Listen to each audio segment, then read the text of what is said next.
Hello students, आज हम current electricity के बारे में जानेंगे। करंट इलेक्ट्रिसिटी, इसके पहले हम लोग इलेक्ट्रोस्टेट पढ़े थे। क्या पढ़े थे? इलेक्ट्रोस्टेट। इलेक्ट्रोस्टेट में जब पढ़े थे, यहाँ पर चार्ज मेरा रेस्ट में हुआ करता था। ठीक है, चार्ज रेस्ट में होता था। अब यहाँ पर करंट में क्या होगा? चार्ज मोशन में आ जाएगा।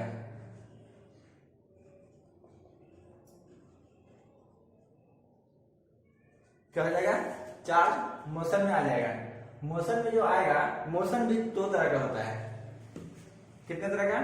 दो तरह का। कौन कौन सा? एक कांस्टेंट वेलोसिटी और दूसरा accelerated motion, variable velocity. Constant velocity और दूसरा वेरिएबल वेलोसिटी। वेरिएबल वेलोसिटी में एक्सेलरेशन आ जाएगा।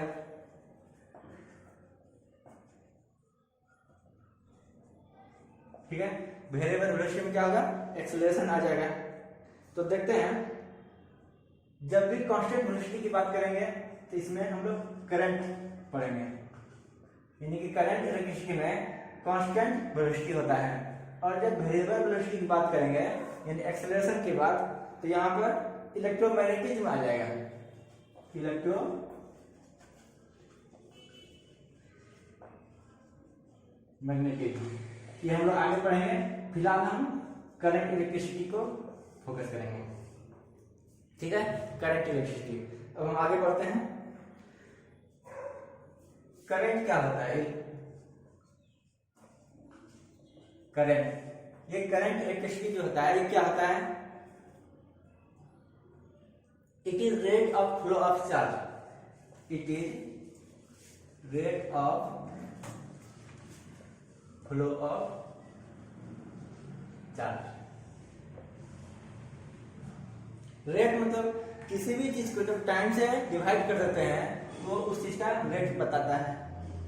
तो यहाँ पर rate of flow of charge यानी कि चार्ज का टाइम से डिवीजन। और करंट हम लोग जानते हैं आई से इंडिकेट करते हैं, तो हम लोग लिख सकते हैं I equal to charge flown divide by time. ठीक है,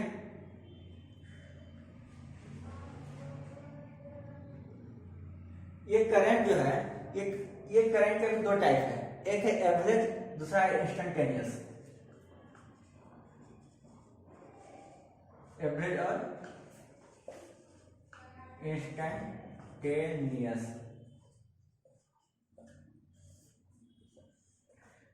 अब देखते हैं एवरेज करंट क्या है और इंस्टेंटेनियस करंट क्या है। सपोज कोई कंडक्टर है, ठीक है, इसका दो एंड है, एक ये एंड है, एक ये एंड पॉइंट है। इसमें जब हम दोनों एंड पॉइंट की बात करेंगे, जब हम पूछेंगे यहां से यहां तक में करंट कितना पास कर किया किसी पर्टिकुलर टाइम में, तो ये एवरेज आ जाएगा। क्या आ जाएगा? ये एवरेज करंट आ जाएगा। ठीक है ना, दोनों एंड से, यानी कि बोलेंगे इसको चेंज, यहां से यहां तक में कितना चेंज हुआ, एवरेज करंट आई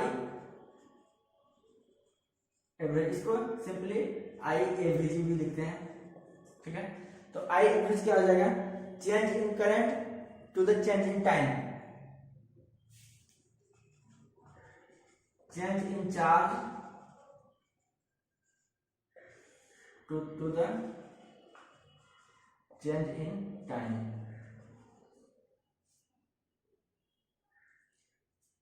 सपोज 5 बजे यहां से चार्ज फ्लो होना स्टार्ट हुआ और 5:05 में पूछे, यानी कि 5 मिनट के ड्यूरेशन में, यानी चेंज इन टाइम जो होगा 5 मिनट होगा, उस बीच में कितना चार्ज मेरा फ्लो करेगा, तो उसका final minus initial divide by change in time. इसको सिंपली बोलते हैं del Q by del T, simply ऐसे बोल सकते हैं। ठीक है, ये हो गया एवरेज। दूसरा आता है इंस्टेंटेनियस।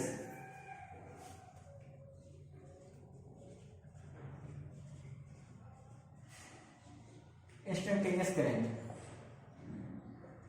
ये क्या है?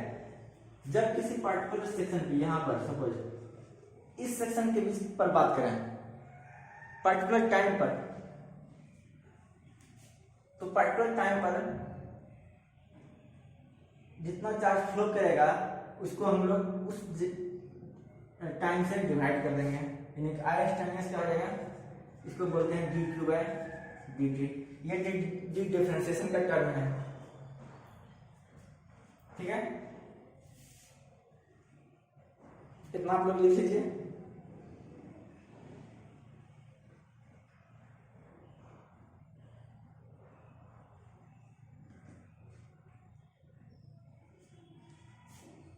अब देखते हैं करंट का यूनिट।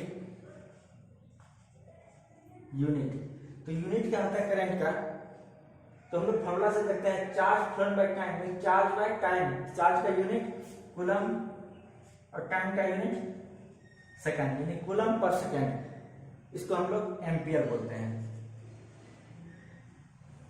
ठीक है, एम्पियर। इसको ए से, कैपिटल ए से इंडिकेट करते हैं।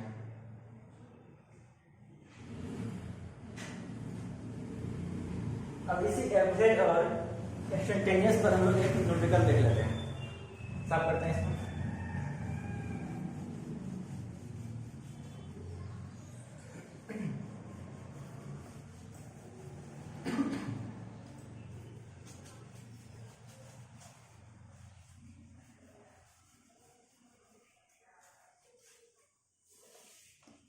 न्यूमेरिकल इस तरह से है,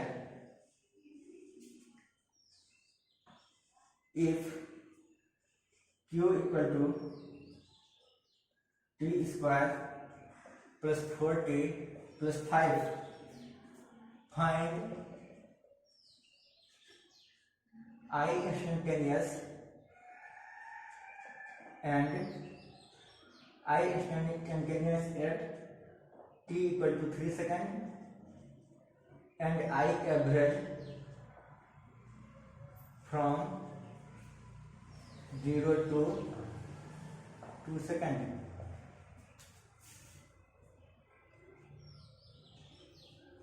तो कैसे करेंगे? सबसे पहले इंस्टेंटेनियस की बात करते हैं। तो आई इंस्टेंटेनियस हम लोग जस्ट पिछले कुछ सेकंड में देखे थे, D Q by D T. ठीक है, तो क्यू का वेरिएशन टाइम के रिस्पेक्ट में इस तरह से हो रहा है, तो यहां पर हम लोग पुट कर लेते हैं D T square plus 4t plus 5 divided by D T. T के रिस्पेक्ट में इसको डिफरेंशिएट करके देखिए क्या होता है, 2t प्लस 4, ये तो कांस्टेंट है, खत्म हो जाएगा, 0 हो जाएगा। ठीक है, अब पूछा जा रहा है I instantaneous at t equal to 3 second.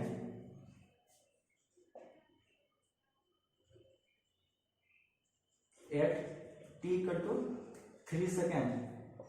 तो अब तो ये D Q by D T आ गया है, इसमें 2t प्लस 4 जो आया है, इसमें सिंपली t का वैल्यू पुट कर, t का वैल्यू 3 सेकंड पुट कर देते हैं।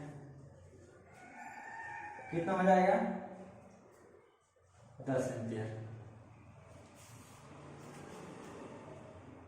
कोई दिक्कत,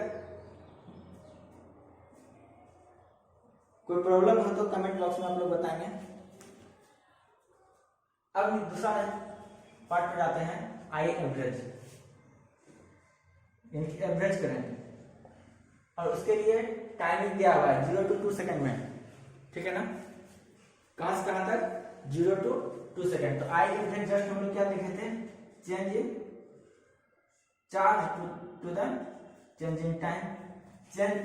चार्ज का चेंजिंग मतलब फाइनल माइनस इनिशियल, तो बोलते हैं Q एट, फाइनल क्या हो रहा है, Q at 2 second minus Q at 0 second, final minus initial. और डेल्टा क्या है, change in time, final time क्या है 2 सेकंड और इनिशियल टाइम क्या है 0 सेकंड। अब देखते हैं 2 सेकंड पर चार्ज कितना था। 2 सेकंड पर चार्ज कितना था, तो Q का हम लोग के पास इक्वेशन दिया हुआ है, यहां पर हम लोग T का वैल्यू 2 पुट कर देंगे,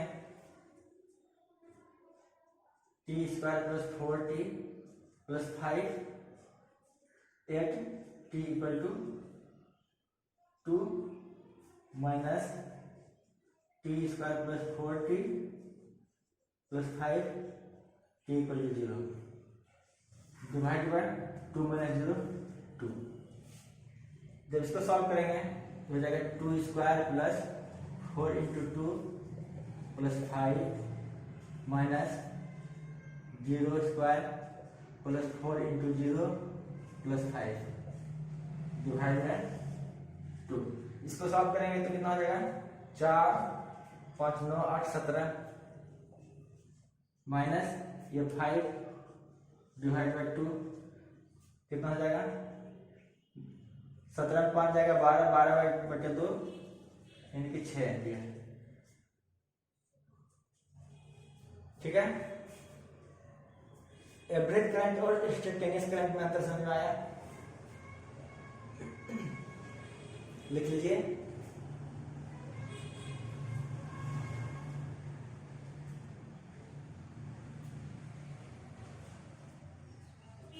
चलिए स्क्रीनशॉट लेकर या पॉज करके देख लीजिएगा। अब हम इसको साफ करके आगे बढ़ते हैं। इसके बाद जानना जरूरी होता है करंट इलेक्ट्रिसिटी स्केलर है या वेक्टर है या कुछ और है।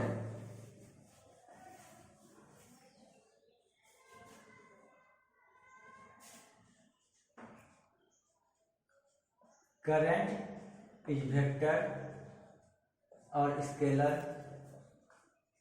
और इल्स।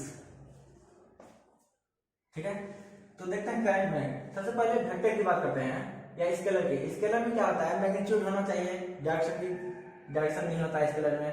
वेक्टर में डायरेक्शन एंड मैग्नीट्यूड दोनों साथ साथ होने चाहिए। ठीक है, तो करंट में जब देखते हैं तो बोलते हैं 4 एम्पियर 5 एम्पियर इस तरह से। ठीक है ना, तो ये स्केलर हुआ, यानी कि मैग्नीट्यूड आ गया इसमें, स्केलर सॉरी ये मैग्नीट्यूड आ गया इसमें। ठीक है, अब जैसे वायर है तो वायर में करंट के फ्लो का डायरेक्शन होता है। डायरेक्शन क्या होता है, यहां पर जो इलेक्ट्रॉन फ्लो करता है फ्री इलेक्ट्रॉन, उसके जस्ट अपोजिट साइड में करंट फ्लो करता है। यदि करंट इधर फ्लो कर रहा है, यहाँ पर फ्री इलेक्ट्रॉन का इस तरह से फ्लो करेगा, तो इसमें भी एक डायरेक्शन आया इसके अपोजिट। ठीक है, तो डायरेक्शन भी है। ठीक है ना, लेकिन अब देखते हैं इसको वेक्टर होने के लिए,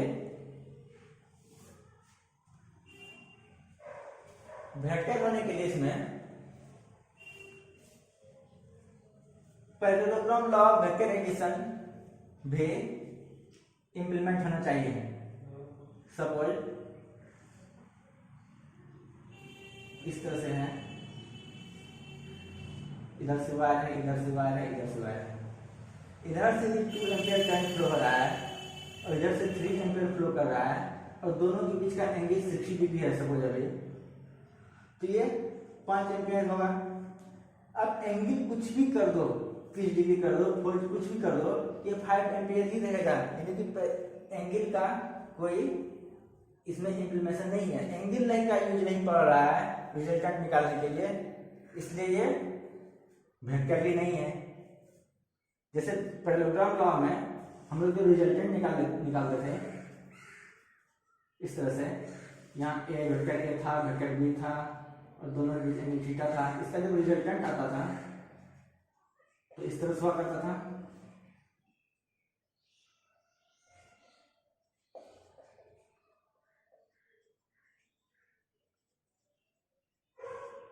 ऐसे रिजल्टेंट होता था। यहाँ पर एंगल का यूज पड़ता था, एंगल पर डिपेंड करता था, लेकिन ये एंगल पर डिपेंड नहीं करेगा, इसलिए ये वेक्टर भी नहीं हुआ। तो ऐसा क्वांटिटी, ऐसा फिजिकल क्वांटिटी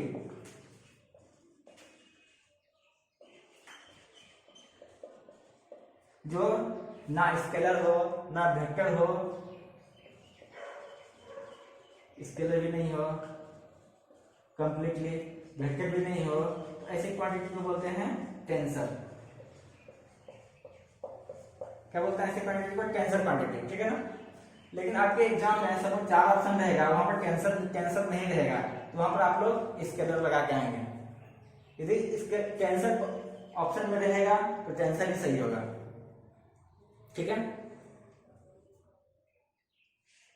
देख लीजिए इसको।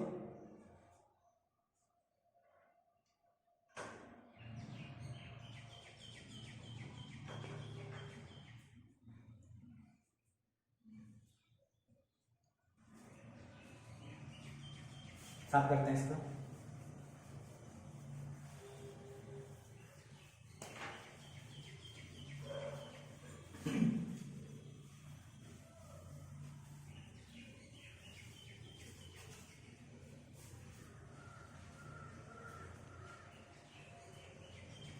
आगे इसमें देखना है static current, non static current,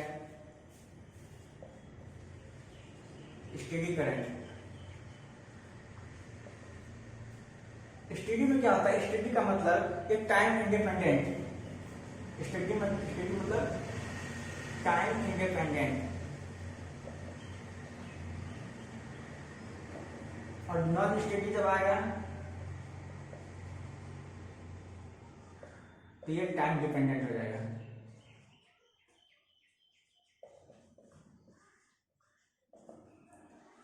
static current जो होगा वो टाइम पर डिपेंड नहीं करेगा, कुछ भी टाइम रहेगा करंट अपना कांस्टेंट रहेगा, और ये टाइम के साथ वेरी करते रहेगा।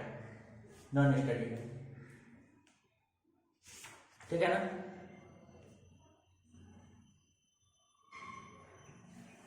एक टॉपिक और देख लेते हैं आज हम लोग, ड्रिफ्ट वेलोसिटी।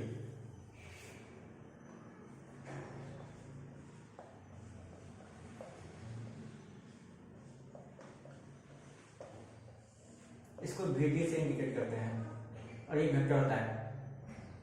क्या होता है? वेक्टर होता है। देखते हैं कोई कंडक्टर है ये मेरा, सपोज नॉर्मली रखा हुआ है एटमॉस्फेरिक टेम्परेचर पर, कोई करंट फ्लो नहीं कर रहा है। जब करंट फ्लो नहीं करेगा तो कोई इलेक्ट्रिक फील्ड उसमें पास नहीं कर रहा है। तो स्टार्टिंग में क्या होता है, इसमें बहुत ज्यादा नंबर में फ्री इलेक्ट्रॉन्स रहता है इसमें, ठीक है ना। और इसका 1 मीटर क्यूब में 10⁻28 फ्री इलेक्ट्रॉन इस तरह से इसमें इस रेंज में मौजूद रहता है, बहुत सारा, ठीक है ना। तो ये एटमॉस्फेयर का टेम्परेचर को गेन करके इसमें क्या होता है, इसमें रैंडम मोशन होता है कि इधर जाएगा, कि इधर जाएगा, अगला इधर जाएगा, अगला इधर जाएगा, ठीक है। ये आपस में अंदर में आपस में मूव करते रहता है।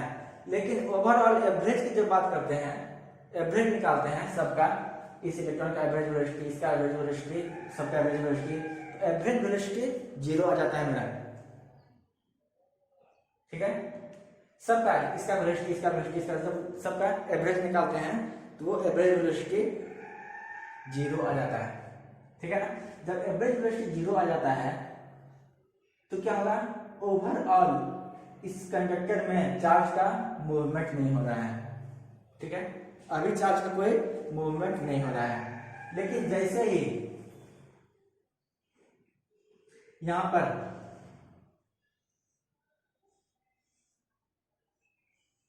हम लोग एक सेल ला देते हैं, जैसे सेल लाएंगे तो ये प्लस है, ये माइनस है, ये प्लस इधर, ये माइनस इधर, ठीक है।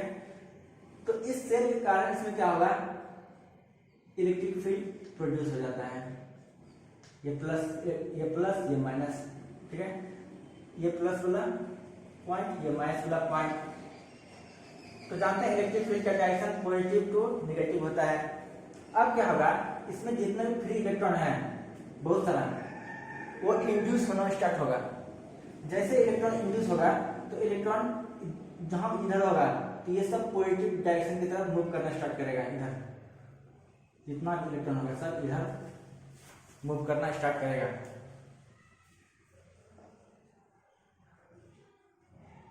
जब ये मूव करना स्टार्ट करेगा तो ये प्रोटॉन के साथ कोलिजन करना स्टार्ट करता है, कोलाइड करना स्टार्ट करता है। जब कोलाइड करता है तो क्या करता है, वेलोसिटी, इसका एक्स्ट्रा वेलोसिटी जो होता है वो लॉस हो जाता है, ठीक है ना। उसके बावजूद भी ये इधर मूव करते रहता है, वेलोसिटी लॉस होता है लेकिन इतना नहीं होता है कि मूव ना कर सके। जब आगे मूव करेगा तो ये एक्सटर्नल इलेक्ट्रिक फील्ड के कारण एक समय ये एक कांस्टेंट वेलोसिटी गेन कर लेता है। क्या होता है, एक समय एक कांस्टेंट वेलोसिटी गेन कर लेता है, इसको बोलते हैं ड्रिफ्ट करना, ठीक है ना। और यही कांस्टेंट वेलोसिटी क्या होता है, ड्रिफ्ट वेलोसिटी होता है, ठीक है। अभी हम पता लिख देंगे। और यहाँ पर इलेक्ट्रॉन क्या होगा, प्रोटॉन से टकराएगा इस तरह से, तो यहाँ पर एक कुछ ना कुछ टाइम लगेगा, इलेक्ट्रॉन को दूसरे चार्ज के साथ टकराने में टाइम लगेगा। वो टाइम क्या कहलाता है, वो टाइम रिलैक्सेशन टाइम कहलाता है। इसके पहले रिलैक्सेशन टाइम लिख लेते हैं। रिलैक्सेशन इसको टाउ से इंडिकेट करते हैं, टाइम है तो इसका यूनिट सेकंड ही होगा। It is the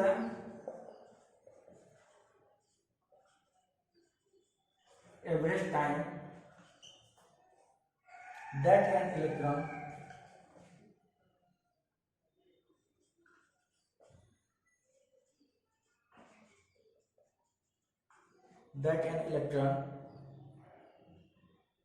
spends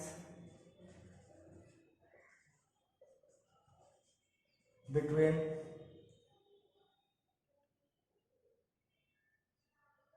two collision, ठीक है। ये क्या कहलाता है, रिलैक्सेशन टाइम।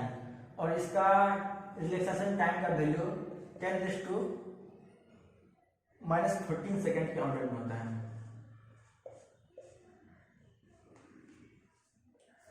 ठीक है। अब देखते हैं drift velocity.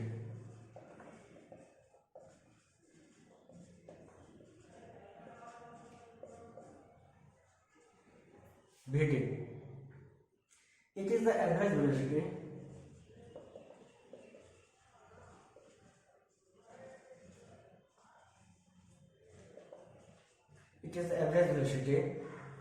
with which free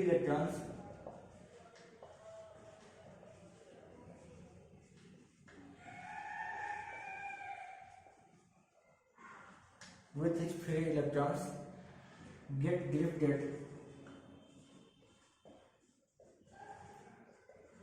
in a conductor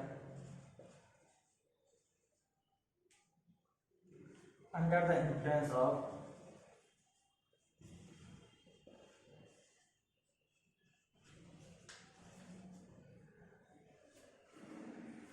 electric field,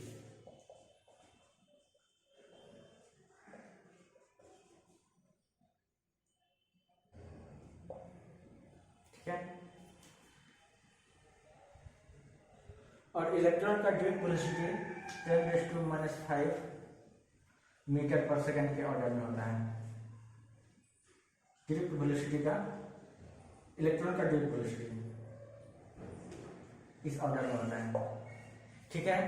आज यहीं पर एंड करते हैं, नेक्स्ट हम लोग फिर आगे देखेंगे। धन्यवाद।